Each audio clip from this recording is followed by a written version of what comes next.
The Pentagon now confirming the authenticity of a video which shows several unidentified, oddly shaped crafts hovering near a U.S. warship. This is just one of several sightings reported by Navy personnel as the government prepares to release a report on UFOs this June.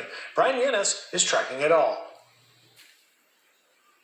This is probably the best UFO military filmed footage, certainly that I've ever seen, but I think also that the world has ever seen. This night vision video shows 3 pyramid-shaped UFOs flying over the USS Russell off the coast of California in July of 2019. They reportedly hovered just 700 feet above the stern of the Navy destroyer.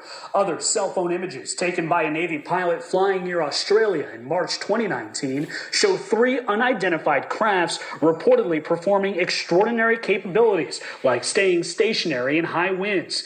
Investigative filmmaker Jeremy Corbell and George Knapp, an investigative reporter from Las Vegas, obtained the video and images. These are unknowns, meaning they've already ruled out the typical things that you would expect, like balloons or basic drones from another country. The Pentagon confirms U.S. Navy personnel captured the images and the incidents are under investigation by the Unidentified Aerial Phenomena Task Force. Corbell says these photos, unconfirmed by the Pentagon, were taken aboard the USS Omaha. They show a spherical object diving into the ocean and disappearing. UFOs are real, and they are here, but we don't know who they are or the intent. According to the National UFO Reporting Center, sightings in New York alone have doubled in the last year.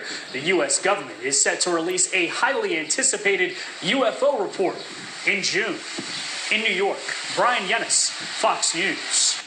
I knew it. Molly, I knew it. Now this Unidentified Aerial Phenomena Task Force will prove it. I was 7 years old when my parents brought me to the Close Encounters of the Third Kind. I believed Richard Dreyfuss. Then in 1977, the UFOs were out there. And now this just proves it. What do you say? I say my first movie in a movie theater was E.T., and I hope they're friendly. That's all I can say. Good point. They haven't attacked yet, so let's hope they remain friendly. We'll find out. All right. Coming up, despite